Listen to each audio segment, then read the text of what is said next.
Welcome to the gayest three-way you will ever see. Hey everyone, welcome to our new series, Viewer's Choice. This is our debut episode.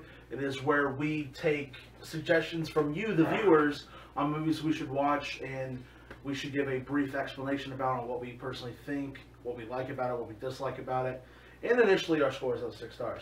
So for our first video in this series, we watched the Boondock Saints. Recommended by this man right over here, Mr. Barnyard. It's one of my cult favorites, so I figured, why not start off with something I love?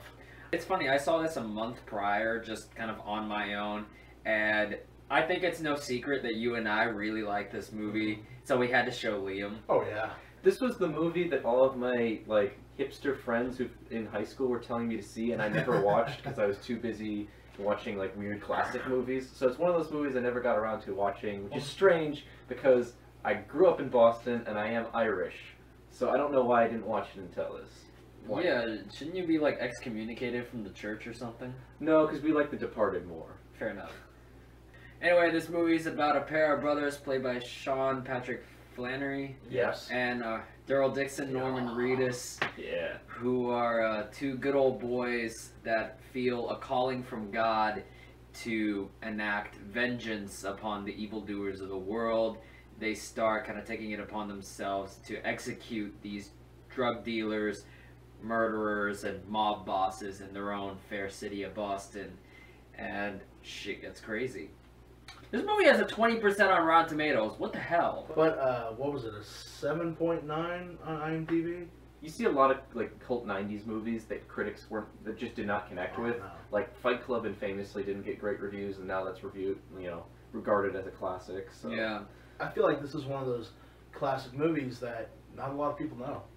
I think it's a popular movie more because of the internet age, because I've certainly heard a lot about it, you know. You hear a lot about this movie, but you don't really see it. Yeah. You know, when you're a kid, they always show you Jurassic Park and E.T. and stuff like that. Nobody shows you as a teenager Boondock Saints. You kind of have to find it. Well, normally you find that kind of thing. Or you get introduced to it by, like, your cool older brother or, like, your friend from down the way. I got a show about my dad when I was, like, 15, I think. So, like, 6 years ago? 6, 7 years ago? Nice. So, yeah. Thanks, Dad. The way we're going to talk about these, we're not going to go into like an after credits discussion of everything. We're just going to simply split it into what we think is the best part of this movie, the worst part of this movie, and what's most hilarious, because we can make fun of everything. So without any further ado, let's go into what's the best part of the Boondock Saints. 3, 2, 1. Willem Dafoe. Oh my God. This is the Willem Dafoeist performance of all time. I told you! It's just him going completely nuts for the whole movie. He probably didn't know he was in a movie. Willem Dafoe does not care what you think, and it is awesome. It's like Dennis Leary and Christopher Walken had a weird gay baby, and it totally works. Probably my favorite scene in the movie is when he's reenacting the fight at the house, and he's just like doing this weird arm motions and stuff, and he's like pretending to shoot the guns next to... With opera music from his like Sony CD player. Yeah. Attached to his hip. Oh, it's great. Oh man, Willem Dafoe is just a force of energy, especially when he's clowning on Greenlee. He's like, onion bagel with my coffee. Yeah. Oh, he's so much fun. Oh my God, he's a charisma machine. Yeah. So we're all unanimous on the best part of this movie. Now, what do you think? What's the worst part of this movie? Some of the moments it just takes you away from the action and it just slows down to a halt, and some of the scenes that are shot in this film don't need to be in there. Like the whole Rocco killing the cat thing. It was funny, but it was like, what's the point? Then it showed Willem Dafoe drinking in the gay bar. I mean, granted, that's set up to the next scene, but with him being drunk. But it was like, you didn't need him snapping at the gay guy and like, pour me another drink, you fairy fuck. It kind of shifted in tone a lot. I wouldn't say tone. I do think it's kind of a choppy movie. I honestly felt like the choppiness was part of the style of the movie. It was, because it was supposed to be non-linear. That's kind of how I felt, so maybe, I just viewed it as a stylistic choice. As for it being slow, it's kind of hard for me to judge because it's the first time I've seen this, so maybe if I see it again, it might feel slow. But for me, it felt pretty fresh just because I've never seen it before. Honestly, there's not a lot I don't like about this movie, so for my worst part, I'm probably going to just pick the scene where they kill the cat, because I like cats. That didn't make me laugh. I saw you laugh.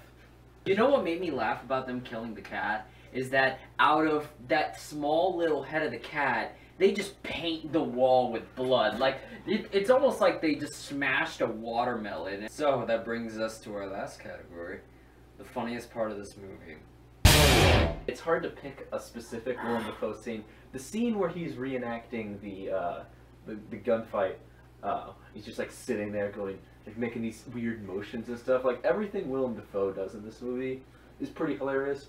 And Rocco, man, he has some great freaking scenes. The scene where he's just yelling at those two women is just he's just yelling this ridiculous stuff, and it's so on point. So I would say Rocco and Willem Dafoe. For me, it's the reveal whenever there's this random woman that knocks on the door of Papa Joe's house, and as soon as it's revealed that it's Willem Dafoe, that is the funniest thing. It's a great character moment because you realize how invested Willem Dafoe is in being part of this investigation, but it's just like, what the hell? What else can he do? You know, after you see him do that opera dancing thing, you're just like, okay, how can he possibly top this? And when you see him just cross-dress and nearly screw this one stupid gangster dude, that's hysterical. I'm going to have to mostly agree with Liam. I thought Willem Dafoe, when he was just acting a fool, it was just fucking hysterical. Rocco, also, he had some great dialogues and some funny scenes. Whenever they get him after they do their first hit with those 9 people, he's like, what the what the just, and then Sean Patrick Flannery is like, he certainly illustrates the diversity of the word. Yeah. That's a good accent, my boy. There's also that bit where he's telling the joke to Papa Joe and Vincenzo, who looks exactly like what I think a live-action Mario would look like. It's like if Mario... Rocco? No, Vincenzo, the fat dude. Okay. It's like if Mario had sex with Elvis. Oh, yeah, he looks like some Elvis impersonator. Right. Alright, so we went through our categories, and now it's time for the official score out of 6 stars. Start with the newbie.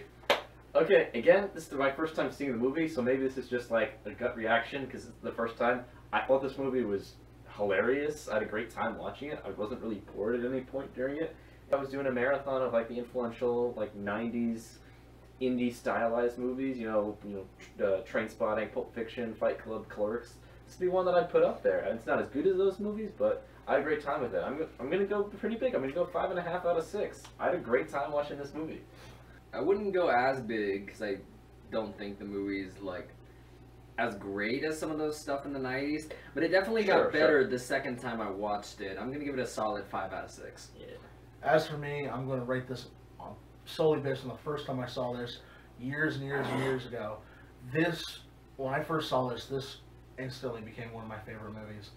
We're rewatching it now, obviously picking apart some of the details and some of the scenes where it's just like, but I'll give it a 6. Yeah! Hey, so we got an HK consensus of 5.5. That's pretty great. If you haven't seen this movie, do yourself a favor and do it. If you got Amazon Prime, it's free to watch there. Hell, go to Movie Trading Company. It's probably like $2. Thank you all very, very much for tuning in to our first episode of Viewer's Choice. Thank you to Barnyard for recommending this movie for us. If you have suggestions for what movies you'd like us to watch, feel free to comment those down below. Well, next on the list, we've got one of the most infamous, famous bad movies of all time, recommended by our friends from Two Awesome Men. It's time for us to watch The Room. Oh, is that with Brie Larson? Are you fucking kidding me? Until then, thank you all very much for watching. Take care and good night.